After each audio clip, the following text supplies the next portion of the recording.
Welcome to Mindful Live number 52. It is Thursday, the 10th of March, and welcome. It is nice to have you here. Mindful Live number 52.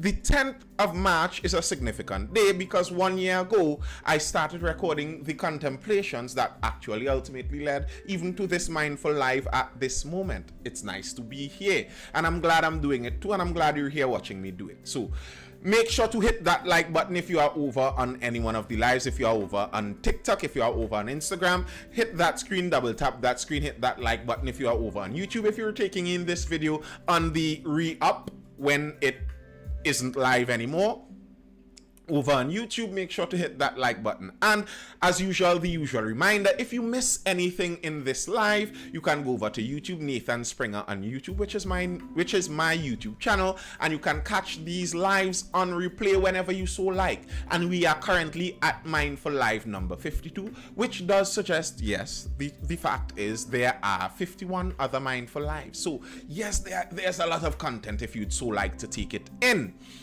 Blessed night, Mr. Jonathan Charles. It's nice to have all of you here. Okay, let's get into the story of the night. The first story of the night that we're going into has to do with gas prices. Good, bad news. It could have seemed good for a glimpse because you could have the understanding that Trinidad and Tobago is an oil and gas producer. So if we're producing this resource and this resource the price is increasing, then I suppose that our money is supposed to be going up in Trinidad and Tobago. We are supposed to be making more money, right? If all things we assume are correct. But no, that's not actually what's happening here. That's not what is going on. And the Prime Minister had to correct some people there.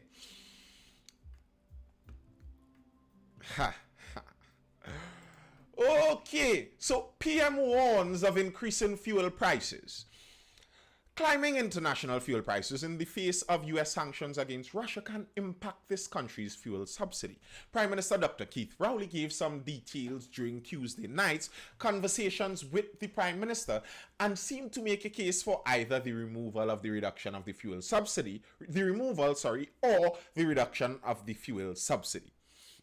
He said that to date, successive governments have spent some 28.8 billion since the fuel subsidy began, and I believe it began sometime in 1997. And the general idea of the fuel subsidy is there's a levy that is paid when fuel prices are high, and this levy was supposed to, this as it was surplus levy, was supposed to be used to pay back this fuel subsidy. So when we sell the gas to the multinational gas exporters, they're going to pay us some money. We take some of the cream of the crop off of that money, and we use that to allow the people in Trinidad and Tobago to get a little respite from the vagaries of the international gas and oil market. So we had that subsidy, and that's how it worked. He said currently the government has to find over $700 million for the fuel subsidy to preserve it the way it is now. Wow. The question we have to ask ourselves is, if we have $767 million available, is subsidizing fuel the way to spend it? Because we will have to borrow that money to pay this subsidy, he said. The Prime Minister said the country did not always enjoy a fuel subsidy. Yesterday, the price of oil rose to $128 a barrel, and the PM said that the people in TNT base their financial future on that cost of oil and think that once it goes up, things would be good, and if it dips, we in for problems. He said what was going on in the world would impact citizens, and not in a positive way. We are not producing volumes of oil to say our earnings on the volume side would be large enough to provide the cash that you will get from the large volume, high price to put up with the subsidy. So basically what he's saying in all of that is that we are not selling enough oil to be able to balance that subsidy price. We are not selling enough. That is just the reality of that case, at least as the Prime Minister says it. The PM said that the current price at the pumps, if not subsidized, and oil is up to $100 a barrel, the price at the pump would be $2 more than people are paying now for premium gas. That is a huge shock to the economy, and government has to find the money from somewhere to subsidize it, he said. He said the Minister of Finance and the government would have to take a decision as to how much funding it can find to subside and take some pressure off the population. But the population cannot be insulated completely from oil running at $120, $130, $140 a barrel. So what he is saying here, basically, he's confirming that there would be some kind of price fluctuation in what we pay for oil and gas resources. I'm sorry, but that subsidy is crazy. Billions lost for what? Well, what that subsidy does is it reduces the price of transport in between the island, inside of the island. So it allows more small business to be done. It allows a lot of the free delivery that you get is based on that kind of subsidy. So the idea of the subsidy would be to do something to take that money away from the price.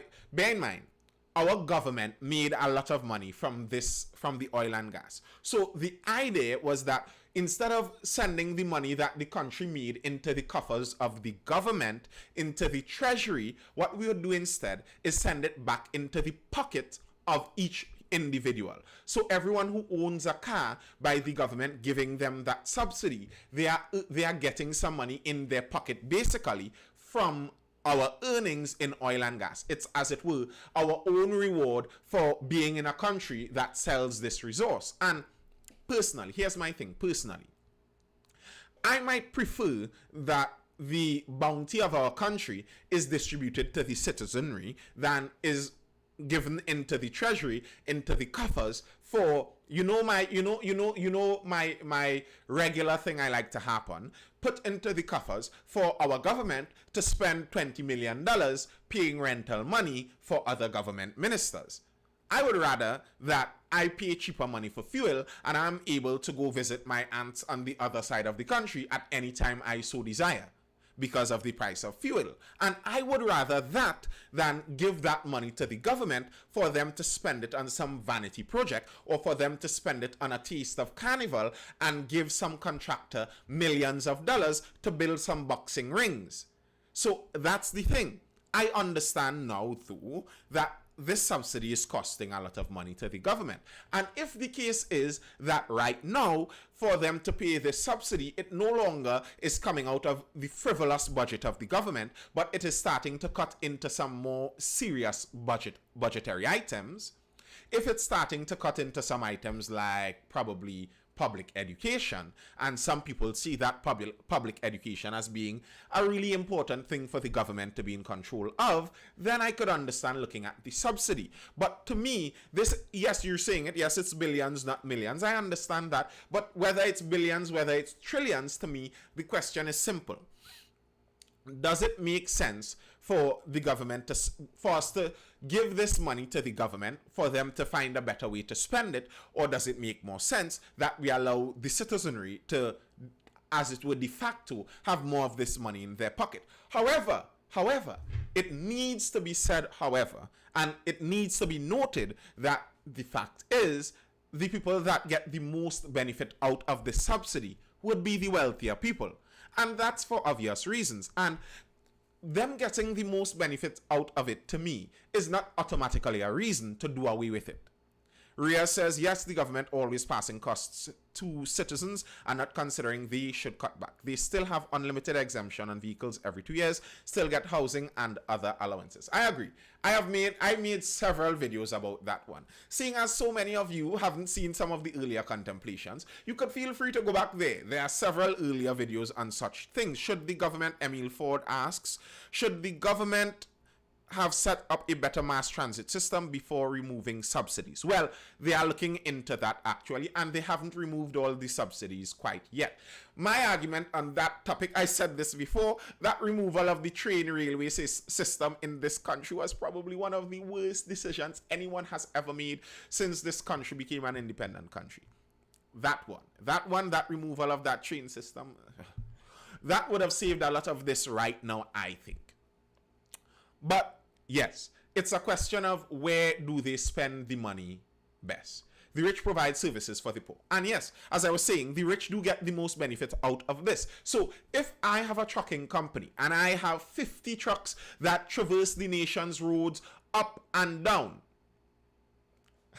I am not bashing the rich at all, but I'm just saying that they do get the most benefit, and this is something that should be noted. It shouldn't be something that is bypassed. It's the reality of a subsidy also. So it's not necessarily that the subsidy is just for the poor people. It's not that. So if the argument goes there, oh, okay, not me, but people, okay, grand.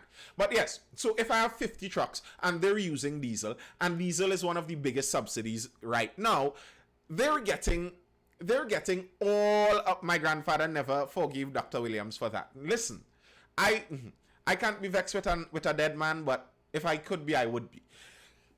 Yeah, so if I have those 50 diesel trucks running up and down all day, it could be in the several tens of thousands of dollars per day I could be getting basically from the government as subsidy. So it's as it were this government is paying me, a very wealthy person, several tens of thousands of dollars in money back.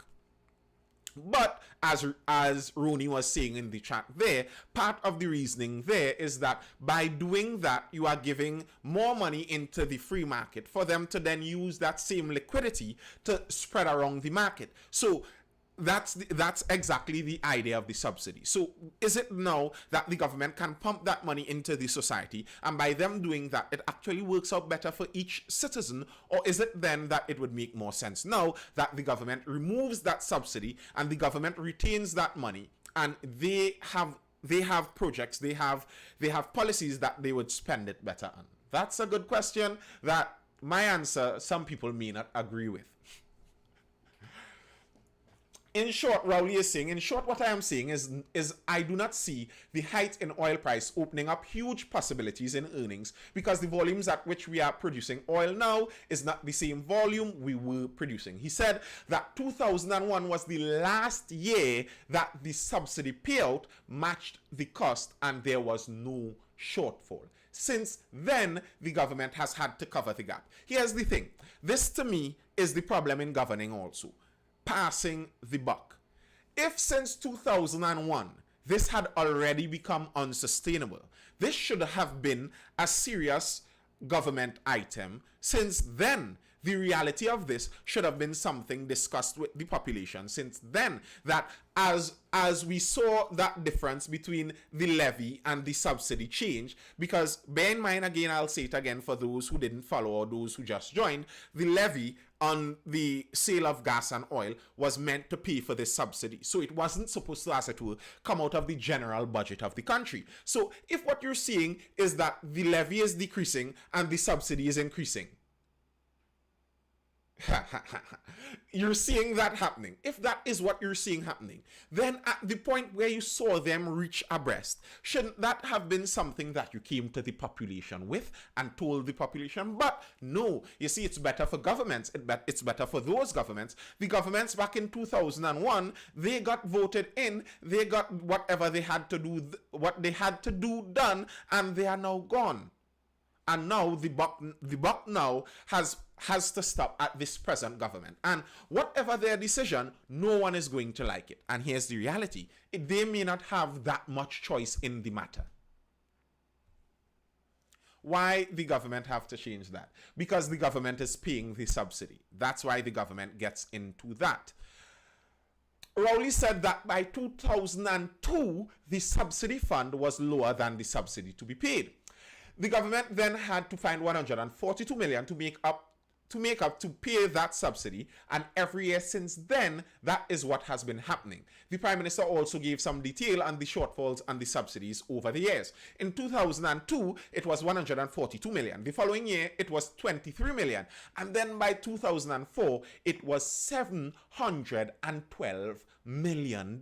Listen, if the shortfall is $712 million on this subsidy, and this thing is already seen as unsustainable. Now, I can remember back in when that shortfall was 2004. 2004, I was a secondary school student. I wasn't paying all that attention. I always liked news and information, but I wasn't so deep inside of it. And I remember back then, you would hear some economists and whispers of some people talking about remove the subsidies and it may be better for the economy. And then you'd hear some people come in and talk about those men are wicked people and they're just trying to get the country to go down a bad road. And to me, that's where the political leadership is supposed to come in to explain this and understand that maybe this thing may be unsustainable, or at least redo how we do this subsidy. Let it be that wherever we are getting the subsidy money from, that it obviously is more than the subsidy to be paid out. And if that's not the case, then obviously the project cannot be done. Listen, I don't understand how year after year after year, governments could run deficit budgets. Listen, I can't do that. If every month my little family, my tiny little family, runs a deficit budget, very soon I am going to end up in jail or maybe dead. How is it possible that every year the government runs a negative budget? Who do they owe the money to? How does the whole earth owe money to someone? That's actually a scam. That's actually a scam. Listen, I'm sure some economists could give you a very nice, lengthy, complicated answer for this. But I don't believe in that. I don't believe in that whole debt business where the world apparently owes someone trillions of dollars. That's not true. Rooney, if you're doing that, you're spending daddy's money. Somebody's money is being spent. If you're running a negative budget 5 years now, let's be clear, someone is running some money there in on you. And here's the thing, pyramid scheme, as Easy 868 says. I believe what many of the governments are doing is basically that, but it's worse than that. That money that is owed is actually owed to the people in the system that do the actual labor. You see, when they take out a loan to do something and they pay someone to do it, the person who they pay with this money created out of debt actually does the work, while the person who gets to create the money doesn't actually do the work. So if we remove money and actually check value, you cannot have a negative value. Someone did the work. You owe someone for the value that they put out. So what has actually happened is these trillions of dollars in debt, what that actually means is there are people on this earth that have put out trillions of dollars in value and have not received payment for it. I don't know if you're following me, but that's my little theory about what they're actually doing here. It's not debt. It's not debt because you can't actually owe the universe like that. Someone has actually already done the work. If you take out a mortgage to build a house and you pay your contractor with that money, the contractor has already done the work. The value, that mortgage debt that is now a debt wherever it is a debt, is actually already paid in value labor from the contractor. People didn't even want the CNG. They were literally doing the installation for free and people didn't want it. That's very true. All right. Let's go down to see what the price differences would be. Unsubsidized, and if oil is at $100 per barrel, premium would be around $7.58 a liter, and super would be $7.46 a liter, and diesel will be $6.58 a liter. Now, what that basically means is that to fill up many vehicles would start costing you somewhere around $500. Yeah, $500.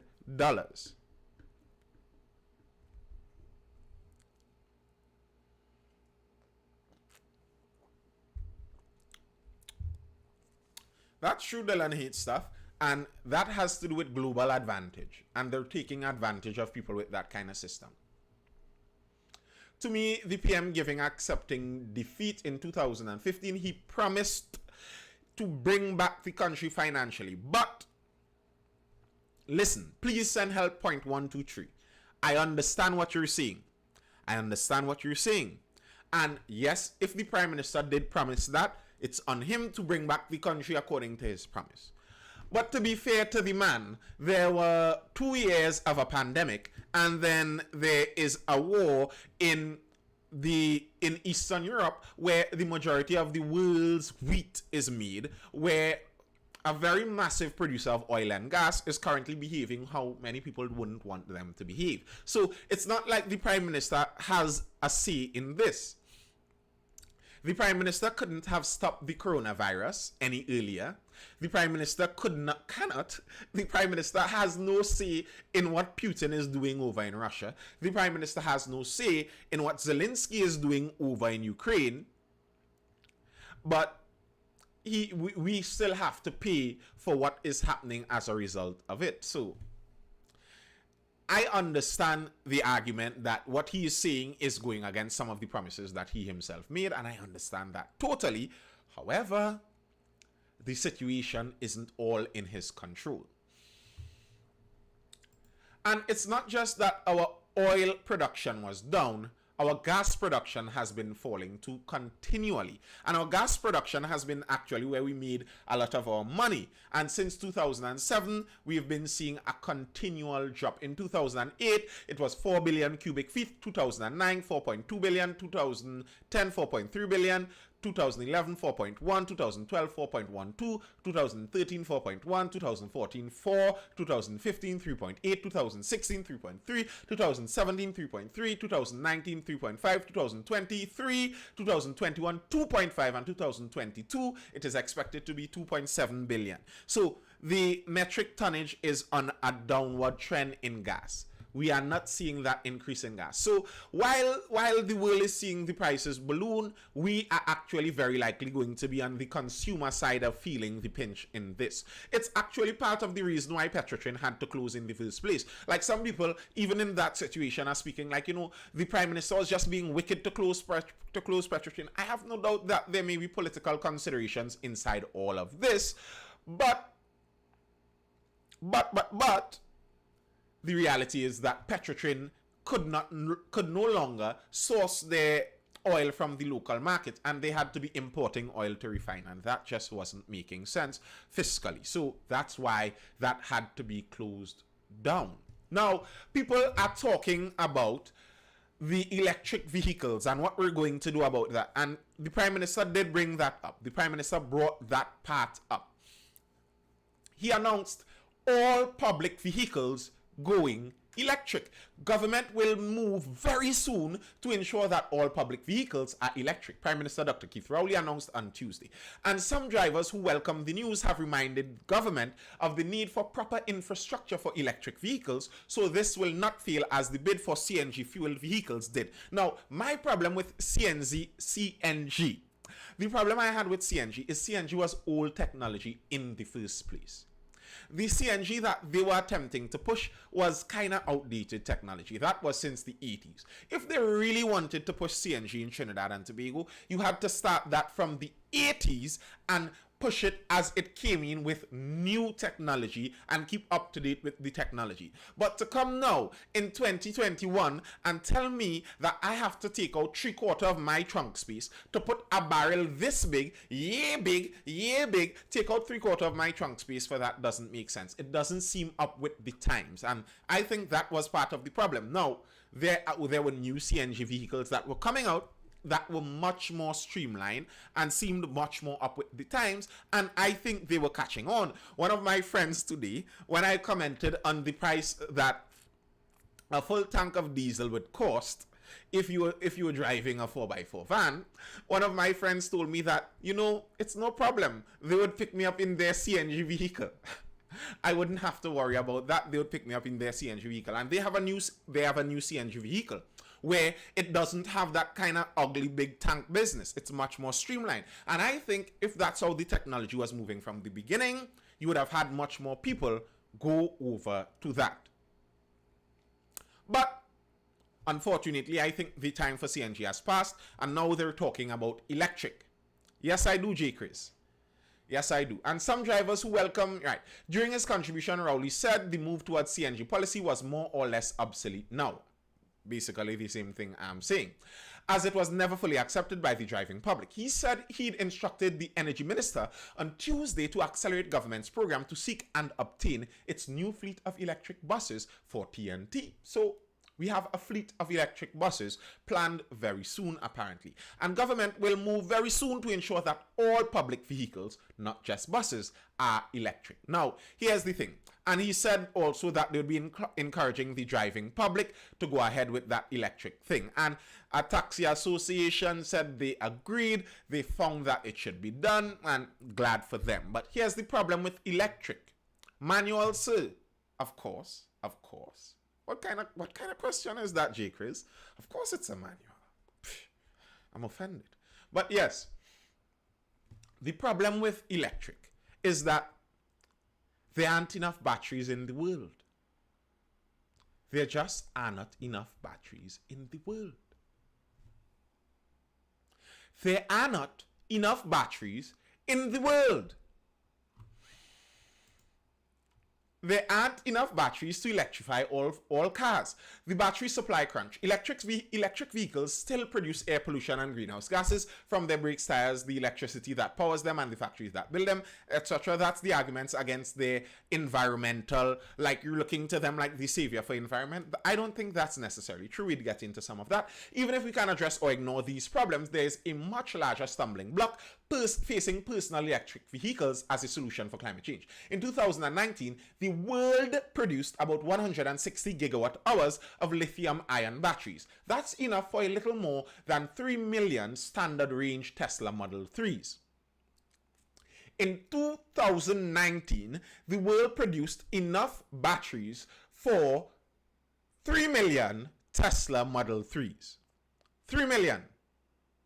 3 million only. The world produced enough batteries for that in 2019. And only if we use those batteries for cars and don't build any smartphones, laptops, or grid storage facilities. And here's the thing. Those same lithium batteries are in high demand for nearly everything in the modern world. For nearly everything in the modern world.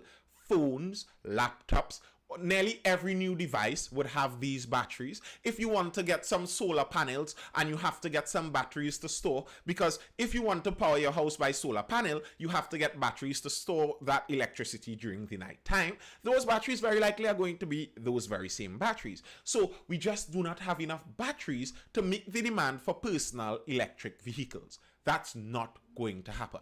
The battery production capacity currently under construction will allow the production of the equivalent of 40 million electric vehicles annually by 2028, according to one estimate. Now, this is an estimate, and we know that not all estimates are hit. But the estimate is that if all works as is planned, by 2028, we'll be able to do 40 million electric vehicles. That's still not nearly enough for the global population. That sounds like a lot until you see that the world produced nearly 100 million cars, vans, buses, and trucks in 2019 alone. There are around 1.4 billion motor vehicles in the world today, a number that will almost certainly continue to increase if we don't take major steps to stop it. So if we check that we have no new vehicles coming in. No new vehicles in the world. Everyone just replaces their current motor vehicle. And if we check the 2028 average, the 2028 average is that we might have in 2028 enough batteries for 40 million vehicles. Now here's the thing. 1.4 billion versus 40 million. The maths just cannot maths. That maths cannot work.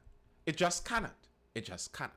We don't have enough batteries to supply the need for that many electric vehicles. So the reality is, electric vehicles are not the solution. And they are made from minerals extracted by child slaves in the Congo. That's partly true. They're going to work Africa dry. I'd rather ride a bike to keep my battery for my phone.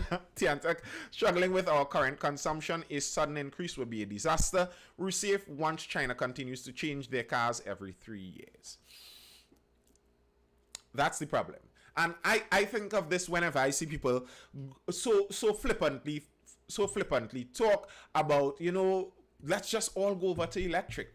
It's just not possible. It's just not feasible. Now, what they do see is that what really does make some sense is if you go over all public transport is transferred to electric. That does make sense. According to Investopedia, China owns about 1.1 trillion in US debt. China,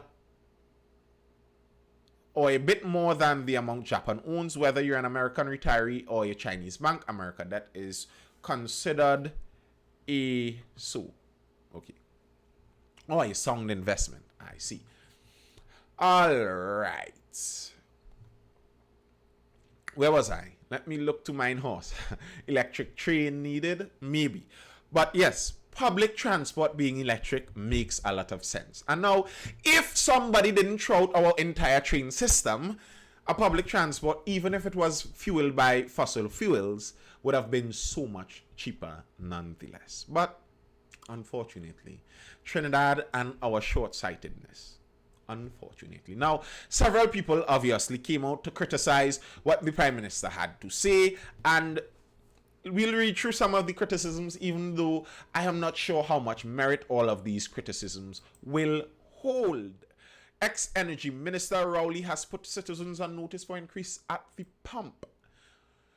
Prime Minister Dr. Keith Rowley has put citizens of TNT on notice for an eventual increase in fuel prices at the pump. This was the claim by former Energy Minister Kevin Ramnarine on Wednesday, as he noted Tuesday's announcement during the conversations with the Prime Minister. Ramnarine said as oil prices spike internationally because of the Ukraine-Russia conflict, there will be consequences for all nations, as the prices of goods and commodities will be subjected to inflationary pressures. As two of the world's largest exporters of wheat and vegetables, Ramnarine predicted that for TNT, the ongoing conflict and spiking oil prices would bring added pressures to bear on the population. Everything is related to the price of fuel. We are looking at an inflationary impact from the increase of fuel prices at the pump, he said.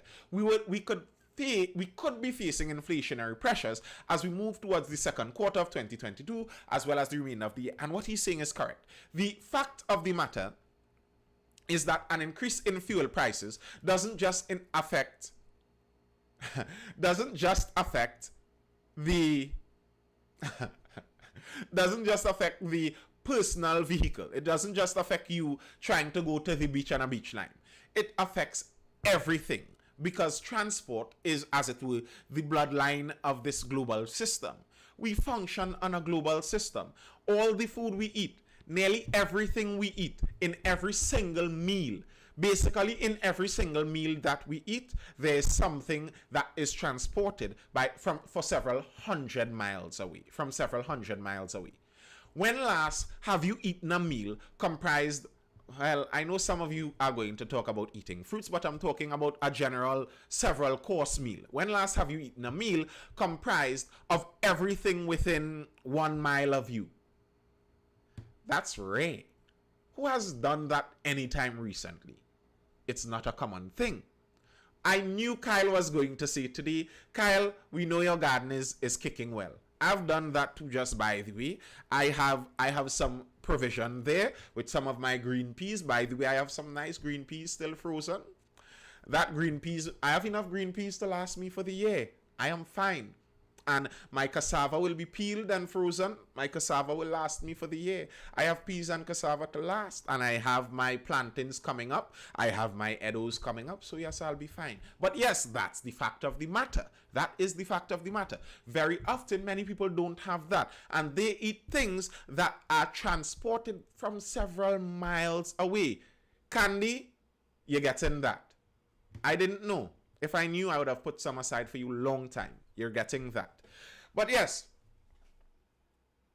many people eat things transported from several miles away, and that is going to increase the price. Anything that has to be transported a long distance, the price is going to increase. Employers need to consider work from home long term, because not raise of pay, but transport with every yet. I know what you're saying there. And to be honest, also the government spoke about this. The government said that they are currently looking into working from home. Let me see if I still have that article up there. Yes, I do. Government looking into work from home policy development continuing. Leader of government business in the Senate, Clarence Rambrat, said government's development of a work from home policy is continuing. He said the subcommittee working on the task was in the process of procuring consultants to do further work on the policy. Now, let's see the timeline he gave. He gave a timeline on that. Rambaran said the work done by the subcommittee so far included research on the best practices and the survey done between September 2020 and December. Where was his timeline for this? I cannot see his timeline for this anywhere. He said, though, that they are right. The procurement would happen in April and the consultancy completed by the end of September. He said the consultancy would determine the direction the policy would take. So if you're looking for when... Somebody in the chat asked them if I believe anything they say, them does real lie. Well, I could only go on what they say and we could hold them to what they have said. And it makes sense that we publicize what they say to as wide an audience as possible so we can all hold them accountable to what they say. So what he has said is by September, there should be a close on consultancy and we should see at least some kind of direction in this work from home policy. Now, here's the thing. I find September is too far away. He went into how complex this might very well be. And I understand that.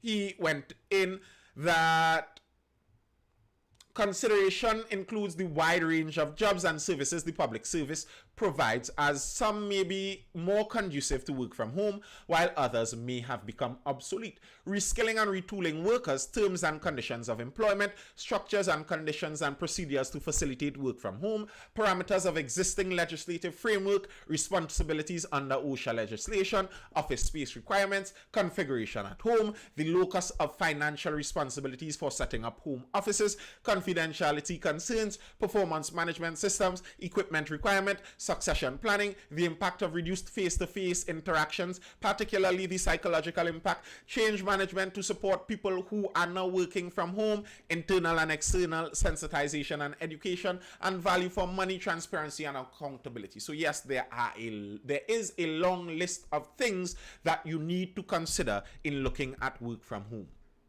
I agree. And I think that if you look at this as just being so flippantly, it's just a matter of, and do it, you are misunderstanding. And that is not true. It is not like that. I agree. However, I still find that this could be done faster. Like, how many months are needed for consultancy? Like, how much work can you do in a day? Really? How much work can you do in a day? Do you think if you had the resources of a government, do you think you would be able to plot out a workable work from home policy, or at least find out if it's workable? Because what he's saying there is basically by September, it's not that they would have the policy, but by September, they would be able to determine the direction the policy would take. Does it really take so long to determine just the direction of the policy? Really? Really?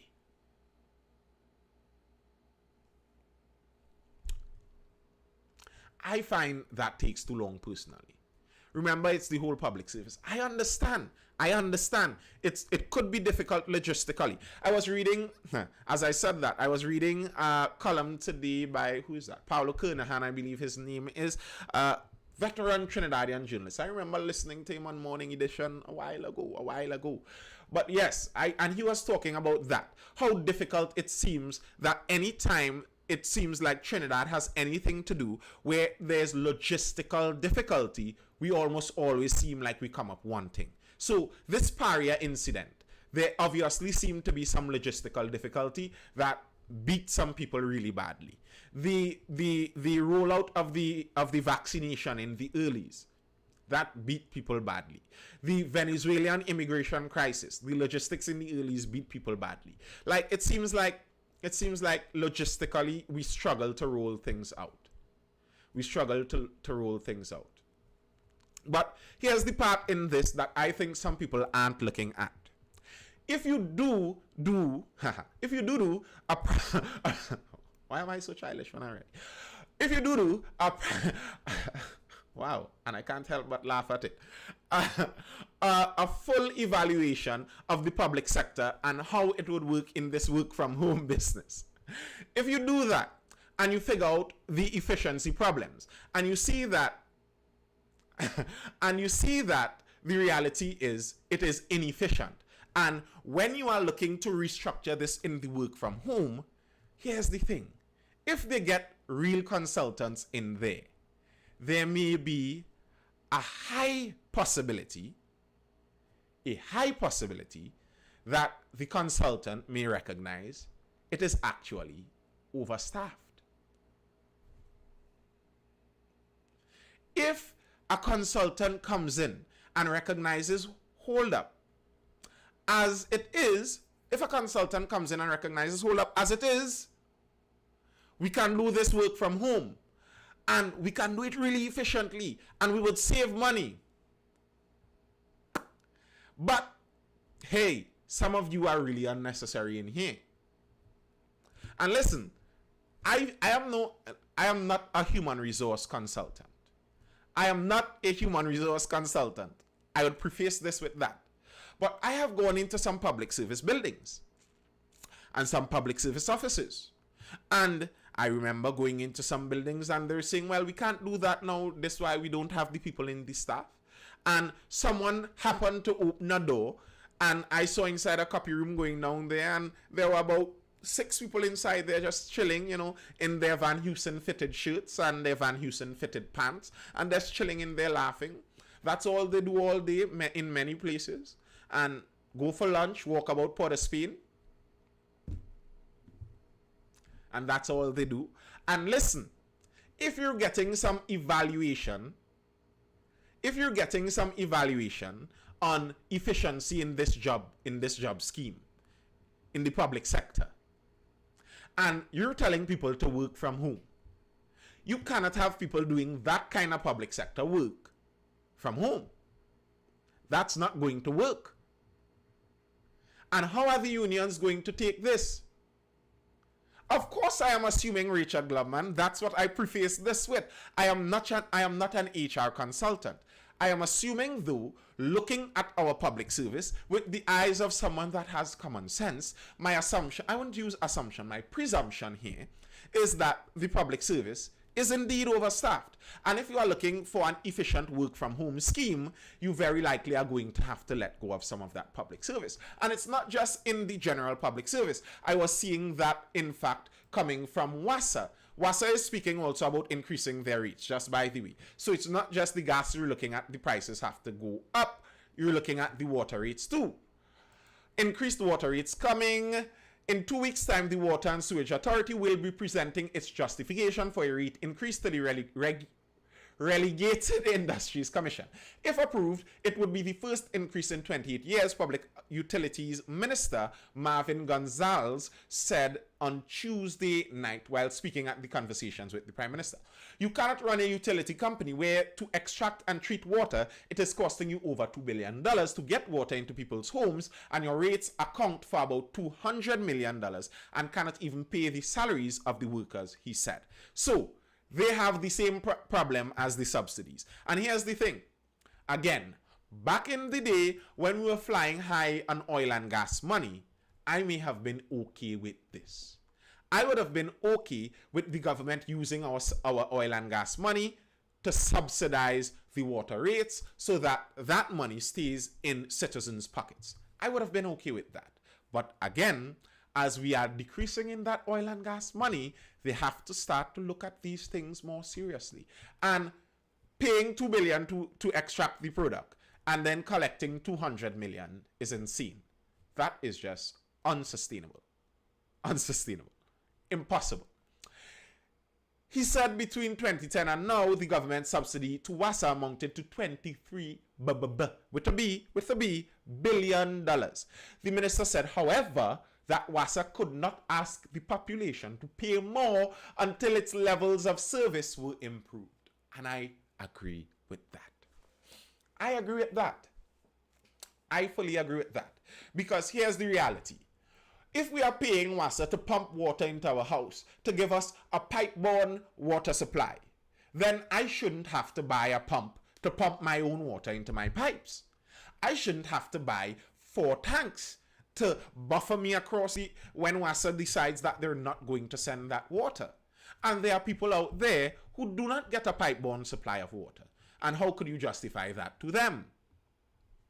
So I agree with the minister there, and I think it was very wise of him to put that in there, that before they could really justify increasing their rates, they would have to really justify and improve their service. Gonzalez also announced that WASA would be eliminating the need for turncocks, digitizing operations. He said the turncock man who is responsible for turning on water at the mains is king in WASA. He said sometimes when people call saying they don't have water, it is not about there is no water, but because the turncock forgets to turn on the valve. The Minister of Public Utilities is saying this just by the way. The Minister of Public Utilities is informing us of this. Ronnie is saying oil and gas was a blessing and a curse to this country. We don't know how to live without it. I was going to wash tonight and no water in the pipes. Stoops. Yeah, you're right. It was a blessing and a curse. I agree. But yes, the Minister of Public Utilities is saying that the guy that is supposed to be controlling the turncock to turn on your water means sometimes he forgets. And that's why you don't have water to wash your clothes right now, Ronnie. Your water to wash your clothes is being inhibited because probably the guy to turn on the turncock has forgotten. And the next part in that is when they turn on that, they freshly bring back that water. I hope you know, Ronnie, you have to let that water run for half hour. And if you were planning to wash whites inside of that water, because your whites are going to come up brown. When WASA turns back on that water, inevitably, for that first 45 minutes, it's Morby. It's Morby coming through your pipes. All that would come to an end, the minister is saying. We are going to digitize the operation of every single valve in Trinidad and Tobago, he declared. Asked whether the transformation at WASA will affect the current staffing levels, the Prime Minister said nobody ought to be employed who is not making a contribution to the workplace. Oh gosh. Look how Mr. Rowley, Dr. Rowley looking for trouble. Asked whether the transformation at WASA will affect the current staffing levels, the Prime Minister said, nobody ought to be employed who is not making a contribution to the workplace. Listen, I could already see the unions starting up their engines one time. The unions have already started their engines. That one paragraph there, that got the unions going. If the workplace has a requirement, the Prime Minister said, for 1,000 people, those 1,000 persons will find a place. What you have to do is to make sure you have only what is required and that the ones that are required do what they have to do. It is not a question of, well, all we interested in is maintaining a huge labor force, he said. Wow. Yeah, that's the difficult thing. You see, in a country where the state controls employment and then the state has to get votes to be voted in, the problem is that the state has to just employ people. And then the incentive on the state is for employment, not efficiency. What the Prime Minister is saying there sounds wonderful. I am glad for what he's saying there. But the execution of what he's saying there is not as easy as some may want to believe. I do wish him well with executing it, and I think Trinidad will be better off with something like this and with the system digitized, and with us getting rid of anyone who isn't actually doing any work. I think Trinidad will be better off for it, but I don't know how many unions are going to take something like that. Drop a comment if you're over on YouTube and looking at this. Hi, Beach is a personality trait. It's always a pleasure, sir. It's always a pleasure. Drop a comment if you're looking at it over on YouTube on the replay. That's all I have for now. I hope you're educated, informed, or entertained. And do tune in tomorrow for the next Mindful Live if you are over there on YouTube or Instagram. Tune in tomorrow for the next one, and I'll see you then. I will be over on TikTok speaking and chilling there for a little while longer. If you'd like to join me, do so. If not, peace.